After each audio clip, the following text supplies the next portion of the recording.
Good morning মৰমৰ ছাত্ৰ ছাত্ৰীসকল। মই এই ভিডিঅ'ত অষ্টমমান শ্ৰেণীৰ গণিতৰ অধ্যায় 3 চতুৰ্ভুজ এই পাঠটো আলোচনা কৰিম। তোমালোকে ত্ৰিভুজৰ ধাৰণা পাই আহিছা। ত্ৰিভুজৰ তিনিটা বাহু আৰু তিনিটা কোণ থাকে। এইবোৰ ধাৰণা তোমালোকে পাই আহিছা আগত, যে এটা ত্ৰিভুজৰ তিনিটা বাহু থাকে, তিনিটা কোণ থাকে। আমি এই অধ্যায়ত তিনিটাতকৈ অধিক ৰেখাখণ্ডৰে গঠিত সৰল বন্ধচিত্ৰৰ বিষয়ে আলোচনা আগবঢ়াম।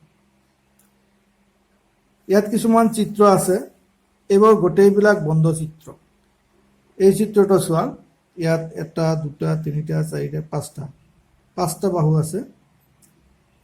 ইয়াত 1 2 3 4 চাৰিটা বাহু, ইয়াত 1 2 3 4 চাৰিটা বাহু। এইটো চিত্ৰত 1 2 3 4 5 এনেকুৱা ভিন ভিন বাহুৰ বন্ধচিত্ৰ, প্ৰতিটোৱেই বন্ধচিত্ৰ।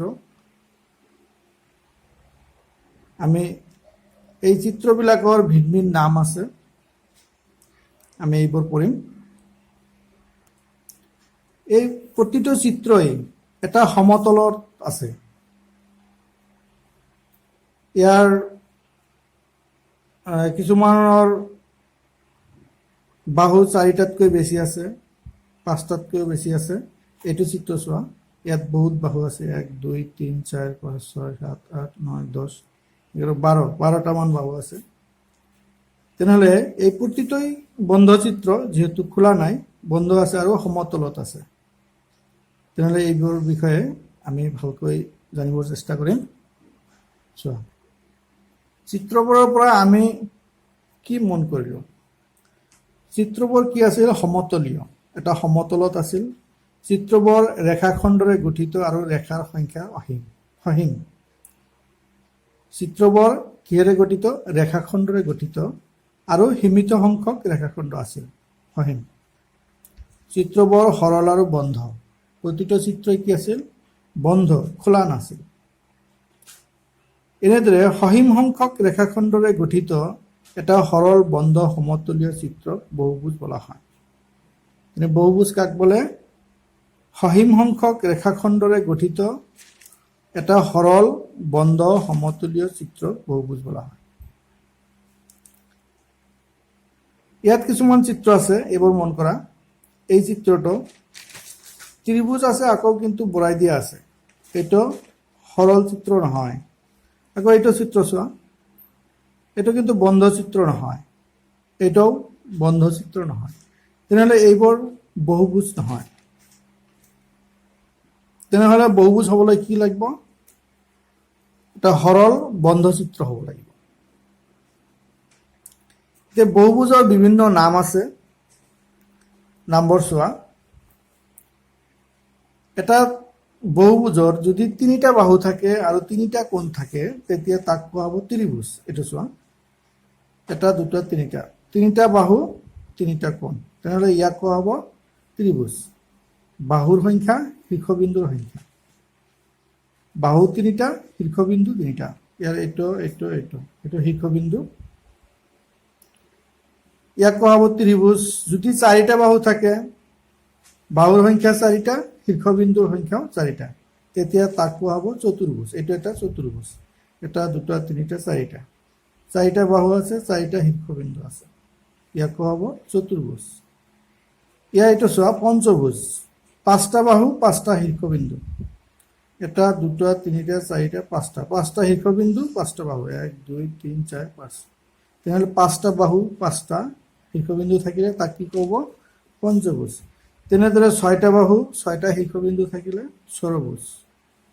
7টা থাকিলে সপ্তভুজ, 8টা থাকিলে অষ্টভুজ, 9টা থাকিলে নৱভুজ, 10টা থাকিলে দশভুজ, 11টা থাকিলে একাদশভুজ। এনেদৰে যিমান সংখ্যক বাহুৰ সংখ্যা থাকিব আৰু শীৰ্ষবিন্দুৰ সংখ্যা থাকিব, তাৰ ওপৰত নিৰ্ভৰ কৰি চতুৰ্ভুজৰ নাম হ'ব। এতিয়া চোৱা, চতুৰ্ভুজৰ অন্তঃকোণ আৰু বহিস্থকোণ বা বহিকোণ। এই চিত্ৰটো চোৱা, চতুৰ্ভুজৰ অন্তঃকোণ আৰু বহিস্থকোণ। অন্তঃকোণ কি আৰু বহিস্থকোণ কি? ইয়াত এটা চতুৰ্ভুজ বনোৱা আছে এ বি চি ডি এই চতুৰ্ভুজ মই খাতাত বনাই লৈছো যিকোনো এটা চতুৰ্ভুজ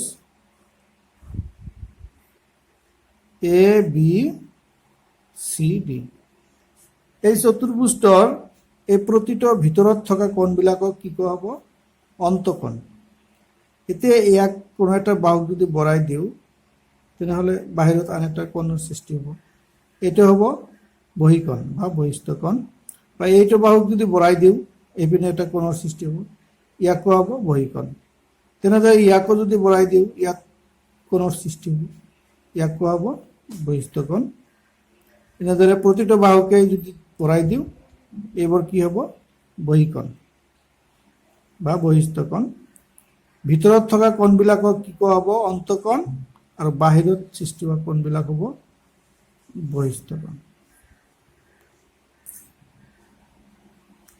তাৰপিছত চোৱা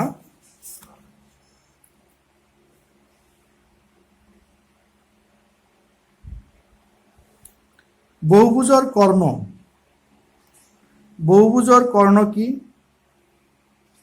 ইয়াত চোৱা এ বি চি ডি এটা চতুৰ্ভুজ এ আৰু চি সংযোগ কৰা হৈছে বি আৰু ডি সংযোগ কৰা হৈছে এই শীৰ্ষবিন্দু সংযোগ কৰি চতুৰ্ভুজৰ এই এ চি হ'ব কৰ্ণ আৰু বি ডি হ'ব কৰ্ণ তেনেদৰে এই চিত্ৰটোত A B C D E ইয়াত এ আৰু চি সংযোগ কৰা হৈছে এ ডি সংযোগ কৰা হৈছে চি ই সংযোগ কৰা হৈছে চি এ সংযোগ কৰা হৈছে বি ডি বি এইবোৰ হ'ল কৰ্ণ বহুভুজৰ কৰ্ণ ইয়াতো বহুতো কৰ্ণ হৈছে তেনেহ'লে কৰ্ণ কি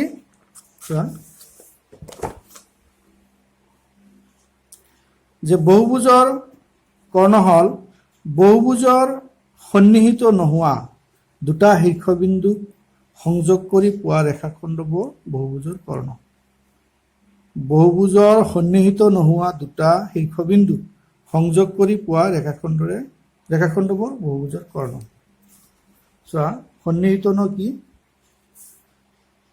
ধৰি লৈছো এইটো এটা বহুভুজ এতিয়া এই কোণৰ এইটো বাহু আৰু এইটো বাহু সন্নিহিত বাহু মানে লগালগি থকা বাহু লগালগি নথকা বাহু বা সন্নিহিত কোণ এটা বাহুৰ দুয়োপিনে থকা কোণক সন্নিহিত কোণ বুলি কোৱা হ'ব এ বি চি ডি এৰ লগত বি সন্নিহিত এৰ লগত ডি সন্নিহিত মানে এটা বাহুৰ দুয়োপিনে থকা কোণক সন্নিহিত কোণ কোৱা হয় সন্নিহিত কোণ নোহোৱা কোণৰ লগত সংযোগ কৰিলে যি ৰেখা পোৱা যাব তাক হ'ব কৰ্ণ এৰ লগত চি সন্নিহিত নহয় এৰ লগত বি সন্নিহিত এৰ লগত ডি সন্নিহিত এ বি এটা বাহু ইয়াৰ দুয়োপিনে যি কোণ হৈছে এইবোৰক সন্নিহিত কোণ এতিয়া এ আৰু এ ডি বাহুৰ দুয়োপিনে এ আৰু ডি কোণ হৈছে এইটো সন্নিহিত কোণ তেনে সন্নিহিত কোণ চিটো সন্নিহিত কোণ নহয় এ চি সংযোগ কৰি ইয়াক হ'ব কৰ্ণ তেনেকুৱা বিৰ লগত ডি সন্নিহিত নহয় এইটো হ'ব কৰ্ণ এতিয়া যে চতুৰ্ভুজৰ সন্নিহিত নোহোৱা দুটা শীৰ্ষবিন্দু সংযোগ কৰি পোৱা ৰেখাখণ্ডবোৰ চতুৰ্ভুজৰ কৰ্ণ এতিয়া চতুৰ্ভুজৰ সন্নিহিত বাহু আৰু সন্নিহিত কৰ্ণ কি আমি ক'লো এটা উমৈহতীয়া বাহু থকা দুটা কোণক সন্নিহিত কোণ বোলে দুটা কোণৰ যদি এটা উমৈহতীয়া বাহু থাকে ধৰি লৈছো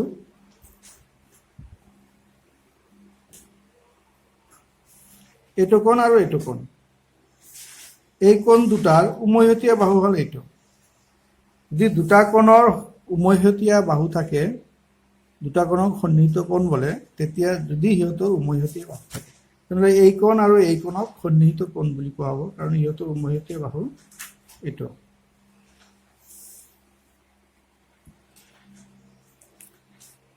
বহুভুজৰ ক্ষেত্ৰত এটা উমৈহতীয়া বাহু থকা দুটা কোণক সন্নিহিত কোণ হিচাপে লোৱা হয়। একেদৰে এটা উমৈহতীয়া কৌণিক বিন্দু থকা দুটা বাহু বহুভুজৰ সন্নিহিত বাহু হিচাপে লোৱা হয়। তেনেদৰে আমি যদি এটা কোণ লওঁ, এইটো এটা কোণ, বেলেগ এটা কোণ, এই কোণৰ দুটা বাহু আছে, এইটো বাহু আৰু এইটো বাহু। তেনেহ'লে এটা উমৈহতীয়া কোণৰ লগত লাগি থকা বাহুবোৰক কি ক'ব? সন্নিহিত বাহু। এইটো বাহু, এইটো বাহু। এটা উমৈহতীয়া কৌণিক বিন্দু থকা দুটা বাহুক বহুভুজৰ সন্নিহিত বাহু হিচাপে লোৱা হয়। তেনেহ'লে উমৈহতীয়া কোণ আৰু উমৈহতীয়া বাহু বুজি পালা? যদি বা উমৈহতীয়া শীৰ্ষবিন্দু, যদি দুটা কোণৰ এটা উমৈহতীয়া বাহু থাকে, তেনেহ'লে এই কোণ দুটাক কি কোৱা হ'ব? উমৈহতীয়া বা সন্নিহিত কোণ। বা এটা কোণৰ লগত এটা কোণ সৃষ্টি হওঁতে যি দুটা বাহু হয়, সেই দুটা বাহু কি হ'ব? সন্নিহিত বাহু। তেনেহ'লে এই চিত্ৰটো চোৱা, A B C D E, year A B সন্নিহিত, এ আৰু ই সন্নিহিত কোণ, বিৰ লগত চি সন্নিহিত কোণ, বিৰ লগত এও সন্নিহিত। একেদৰে চিৰ লগত বি সন্নিহিত, চিৰ লগত ডি সন্নিহিত, ডিৰ লগত ই সন্নিহিত কোণ, ডিৰ লগত চি সন্নিহিত কোণ, এনেকুৱা। আকৌ বাহুৰ ক্ষেত্ৰত এ বি আৰু বি চি বাহু সন্নিহিত, এ বি আৰু এ ই সন্নিহিত বাহু, এইটো আৰু এইটো, এইটো আৰু এইটো। একেদৰে এই বাহু সন্নিহিত বাহু, এই বাহু আৰু এই বাহু সন্নিহিত বাহু, এই কোণ সাপেক্ষ। তেনেহ'লে আমি বহুভুজৰ সন্নিহিত বাহু আৰু সন্নিহিত কোণৰ বিষয়ে জানিলো।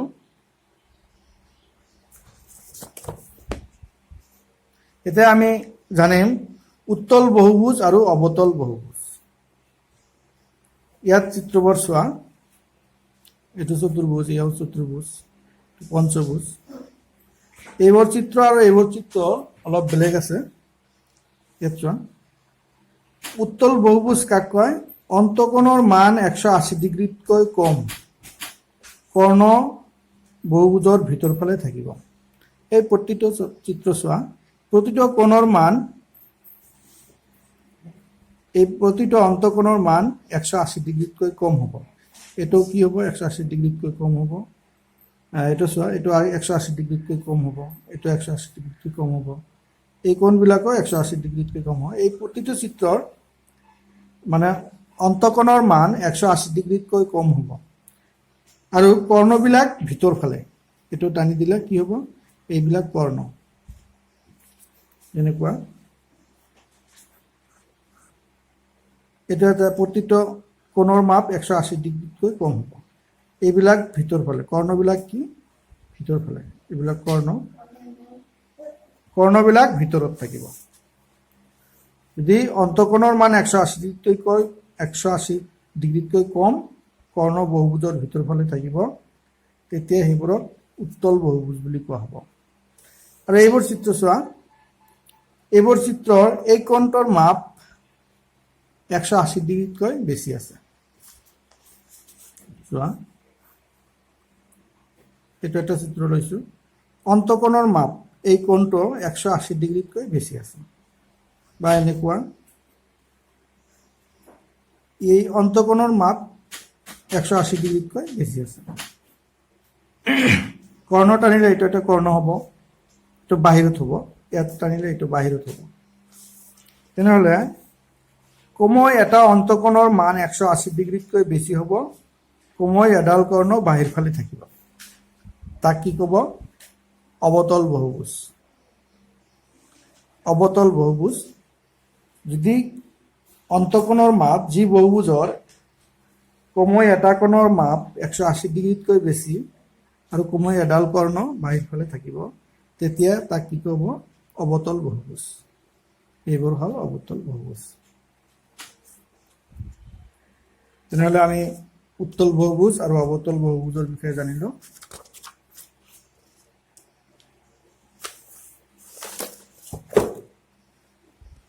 নেক্সট ক্লাছত আমি বহুভুজৰ কোণৰ জোখৰ সমষ্টি এইবোৰ বিষয়ে জানিম বহুভুজৰ কোণৰ মাপ কিমান হয় এটা বহুভুজৰ অন্তঃকোণৰ মাপৰ সমষ্টি কিমান কেইটা বাহু থাকিলে এটা বহুভুজৰ বাহুৰ ওপৰত নিৰ্ভৰ কৰি বা কোণৰ ওপৰত নিৰ্ভৰ কৰি কোণৰ সমষ্টি হ'ব এটা আমি নেক্সট ক্লাছত শিকিম থেংক ইউ